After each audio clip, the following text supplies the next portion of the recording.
Selamat pagi saudara-saudara, salam jumpa dan jumpa lagi. Kita sudah menikmati firman Tuhan selama ini. Tentu banyak pengalaman suka dan duka sebagai pengalaman rohani, dan di dalamnya kita bertumbuh. Oleh karena itu saudara-saudara, kabar-kabarilah pengalaman itu agar kita bisa bersama-sama berdoa. Sebentar lagi kita akan mendengarkan firman Tuhan yang akan mendampingi kita di dalam perjalanan hidup kita untuk tetap berbahagia. Shalom, senang sekali bertemu dengan saudara dalam renungan kita pada hari ini. Sebelum kita dengarkan firman Tuhan, mari kita bersatu dalam doa. Damai sejahtera Allah yang melampaui segala akal, kiranya memenuhi hati dan pikiranmu dalam Kristus Yesus Tuhan kita. Amin.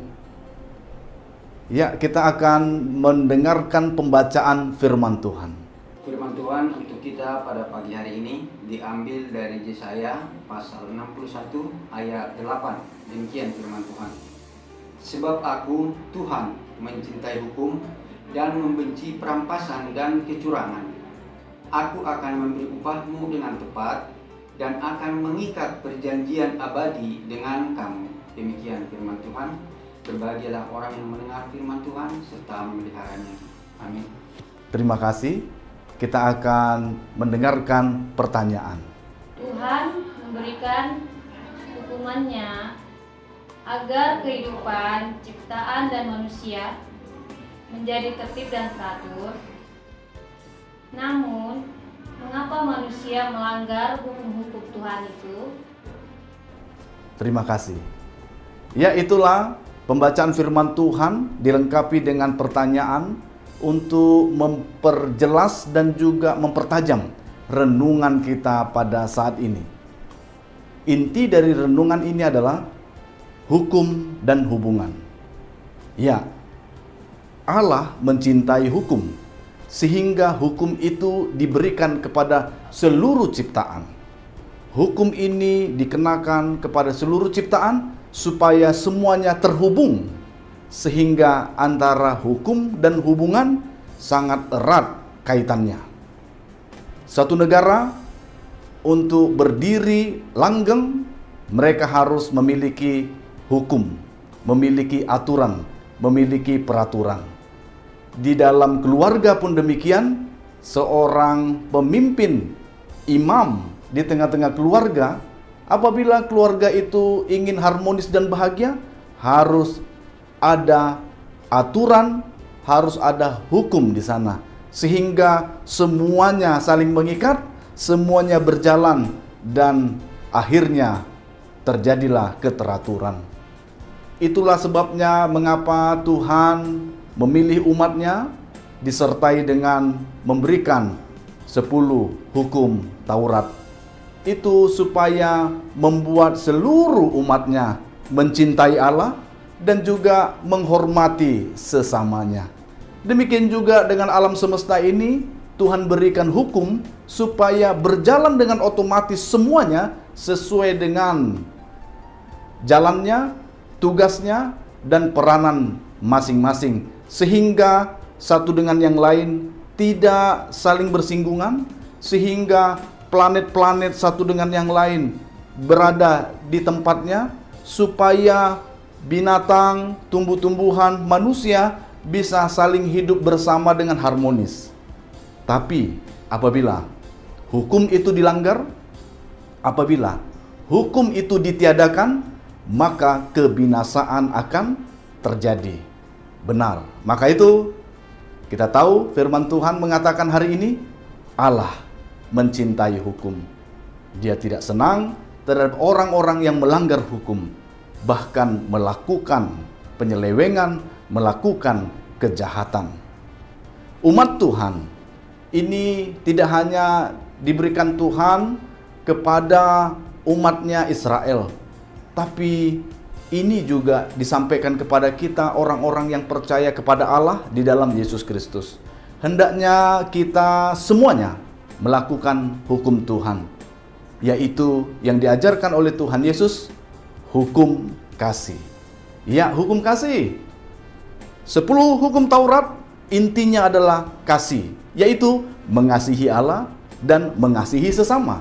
Maka kita pun harus melakukan itu. Jangan lakukan kecurangan, jangan lakukan kebohongan, jangan melakukan kejahatan, karena itu melanggar hukum Tuhan, melanggar hukum kasih. Kristus saja sampai akhir kehidupannya tetap komit pada komitmennya, yaitu hukum kasih harus dilakukan, bahkan kasihnya itu membawa kepada satu anugerah bagi kita karena kematiannya untuk menebus dosa-dosa kita semua. Maka itu mari bersama kita menjadi contoh, teladan bagi banyak orang, menunjukkan hukum Tuhan, sehingga hidup kita murni, kudus, tak bercacat dan tak bercela di hadapan Tuhan dan di hadapan banyak orang.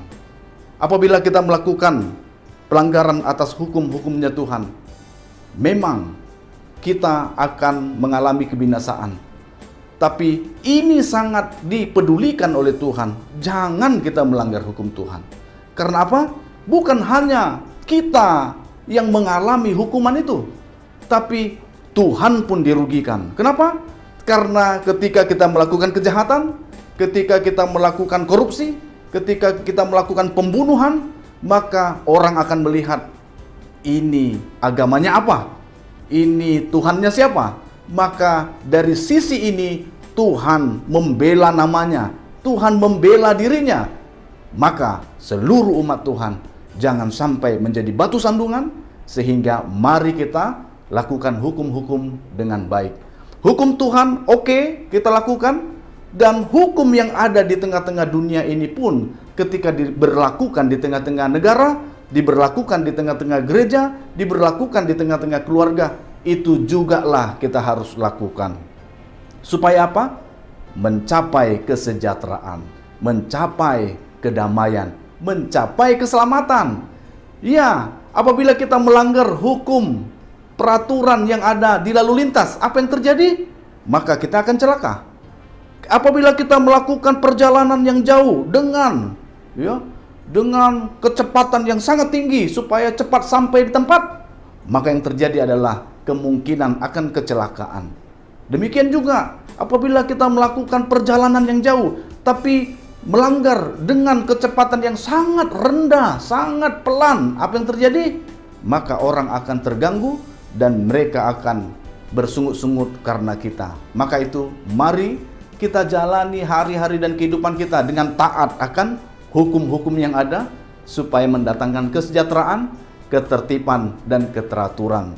Mari bersama kita tetap eksis, kuat di dalam Tuhan, supaya apapun yang terjadi di tengah-tengah dunia ini, dunia melihat kita umatnya, kita tak bercacat dan tak bercelah.